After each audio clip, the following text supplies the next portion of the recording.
Posible bang maban ang Roblox sa Pilipinas? Kung isa ito sa favorite games mo, I have bad news for you. May kapangyarihan ang gobyerno na i-ban ito. Pero, bakit nga ba may push para i-ban ito in the first place? Let's recap.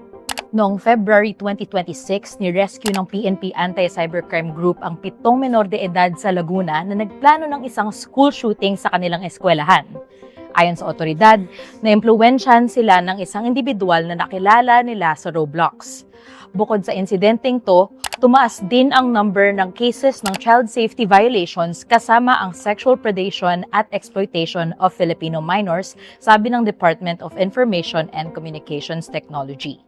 Dahil dito, binigyan ang Roblox ng 30 days para sagutin ang mga safety concerns nito sa mga kabataan.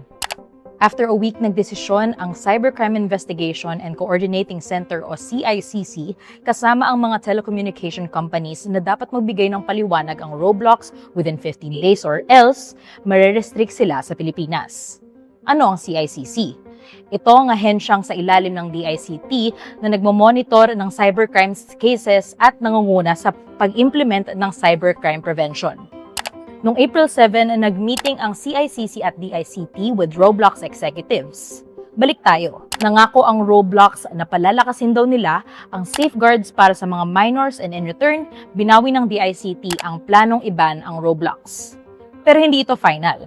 Sa isang Senate hearing, sabi ng CICC Executive Director Aboy Paraiso, since they're not an entity within the Philippines, they're not entitled to the protection of our laws either, Madam Chair. So that's why we went for the ban. And then they came to us, they were able to talk to us, and then they committed.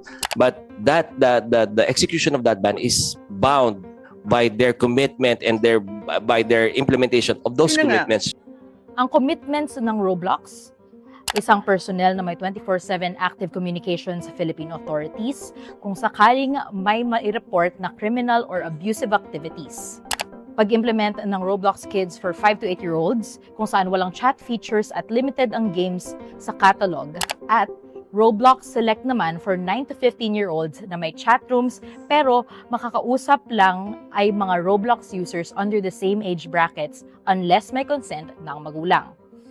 Meron ding improved age verification through facial recognition technology.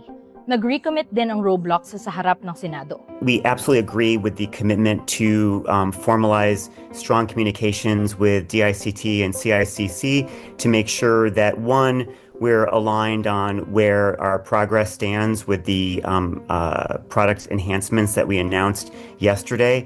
Additionally, our sincere hope is that well in advance of any concerns that get to the point where you feel like banning is required, that well in advance of that, we have been in communications, we can address any of those concerns promptly and swiftly. If Roblox fails to deliver, maaaring tuluyan itong iban sa Pilipinas.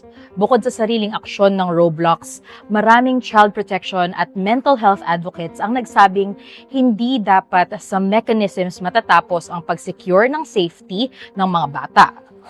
Roblox and other online platforms may just be a third space or another form of leisure, pero dapat mamonitor ang activity ng kabataan sa mga virtual spaces kung saan may posibilidad ng pang-aabuso sa mga vulnerable sectors. Sa panahon ng digital age, nagsisimula ito sa komunidad, lalo na sa tahanan at sa eskwelahan. Ako si Keith Flores, nag-uulat para sa Enquirer.